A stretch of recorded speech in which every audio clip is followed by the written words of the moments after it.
आता sickle sale आहे पण हातपाय नाही दुखतोय. मुलांसोबत खेळायला जातो मी. मित्रांसोबत शाळेत जातो. शाळेतून घरी येतो. शाळेत पण मित्र आहे माझे खूप. सिकल सेल झालं म्हणजे आयुष्य संपलं असा अर्थ नाही. फक्त थोडेसे बदल करावे लागतात. दुसऱ्या मुलांना ते उन्हामध्ये पण खेळतात. मी नाही खेळणार. घरी बसून थोडं लिहितो, वाचतो. थोडा पण गेम पण खेळून घेतो.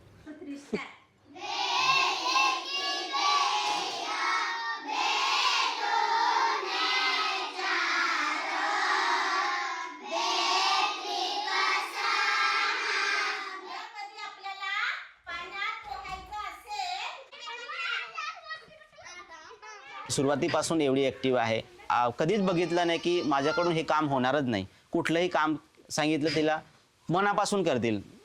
चिचपाडा दवाखाना माने गोलियां दावते हैं. फोलिक एसिड एक गोली है ते फोलिक एसिड है ते माय वगैरे पी हो आणि हायड्रोसी आहे ते माया वाती वेले मांडो खायने फुला वेले तहा पी. जवळजवळ 2 ते 3 वर्ष आम्ही कुठल्याच गोळ्या घेतल्या नव्हत्या. तरी छान पद्धतीने तिचं जीवन कधीच तिला ताप सुद्धा आला नाही. म्हणजे 3 ते 4 वर्ष झाली असेल. मग मागच्या वर्षी अचानक पूर्ण सन्न झाली होती. काहीच तिला सूचना, काहीच हालचाल करत नव्हती. मग त्यावेळेस अचानक रात्री दादा खूप दुखतोय, श्वास घेत नव्हती ती. खूप वेदना करत होते. आम्ही सर्व रडत होते सर्व.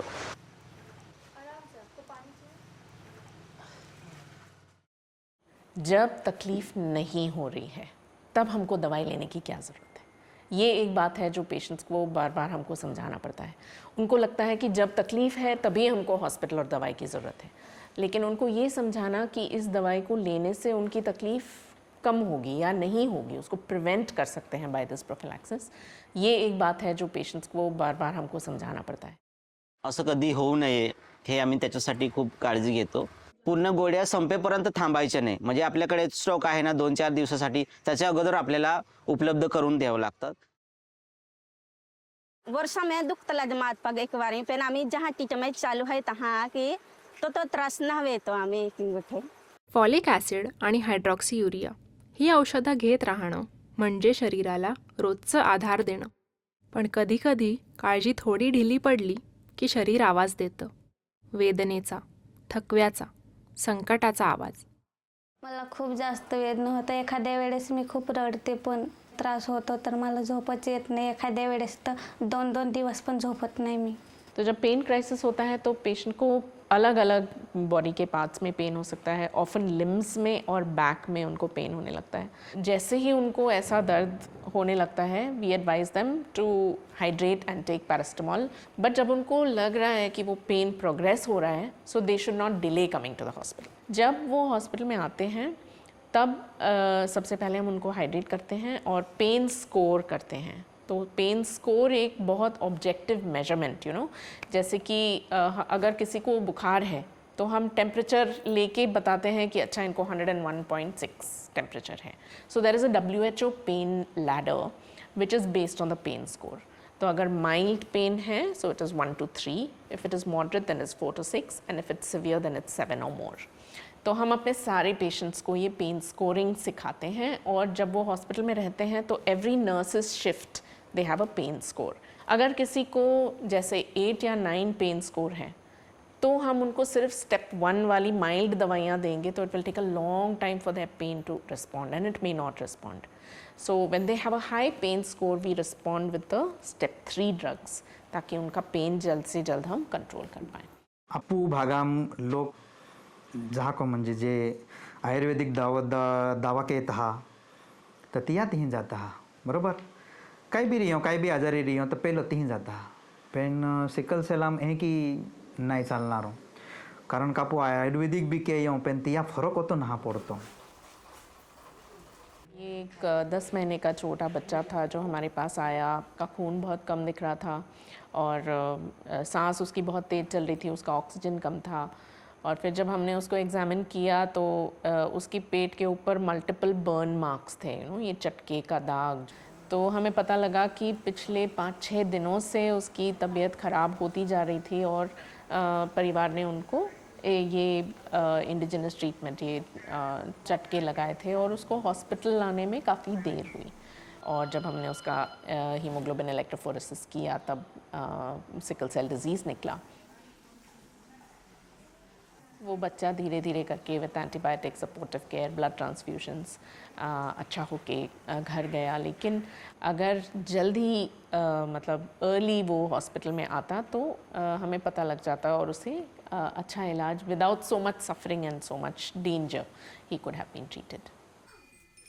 औषधं आपलं काम करतात, पण शरीराला बळ देतो तो आहारच. म्हणून रोजचं अन्न साधं असू दे, पण पौष्टिक असू दे. औषधांसोबत पौष्टिक आहार पाळणंही तितकंच गरजेचं आहे. सिकल सेल रुग्णांना जो आहार घ्यावायचा आहे तो एकदम पौष्टिक आहार, म्हणजेच साधारणतः वरण भात भाजी पोळी, त्यात तेलाचा समावेश थोडा कमी असावा, आंबट चिंबट ह्या गोष्टी कमी असावेत. तसेच त्यानंतर त्यांनी फळांचा आहार सेवन करावा, शिळे अन्न खाऊ नये. शक्यतो जेवढे ताजे आणि गरम अन्न असेल तेवढे सेवन केले सर्वात छान आहेत. मूळ आलेले कडधान्य वगैरे ह्या सर्व ज्या गोष्टी आहेत ज्या आपल्या राणीपासून त्या त्या भागामध्ये पिकवले जातात ते खाद्यपदार्थ, त्याच्यावर जास्त भर द्यावा. हे सर्व त्यांच्यासाठी पौष्टिक असणार आहे. सर्वात महत्त्वाचे म्हणजे त्यांनी नियमितपणे वेळोवेळी पाणी पिणे, कारण यामध्ये डिहायड्रेशन होण्याची खूप शक्यता असते. आहार आणि औषधं शरीराला बळ देतात, पण जगायचं कारण ते स्वतःच शोधायचं असतं. म्हणजे आम्ही जो काम मानवे येतो ना ते काम की शिकू मैं काही भी जाने म्हणजे मा पागू बी उगरी शिकू है की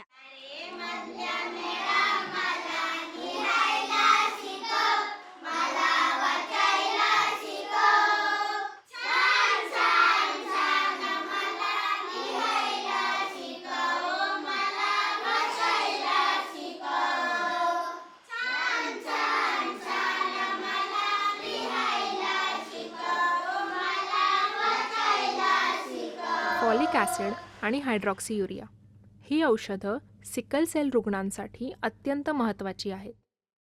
दोन्ही औषधं जिल्हा रुग्णालयात आणि प्राथमिक आरोग्य केंद्रात मोफत उपलब्ध आहेत. सिकल सेल संदर्भात कोणतीही माहिती, तपासणी किंवा औषधांसाठी संपर्क करा 02564 299 291 किंवा 02564 299 274. जर तुम्हाला सिकल सेलचा धोका असल्याची शंका वाटत असेल तर तत्काळ तपासणी करा.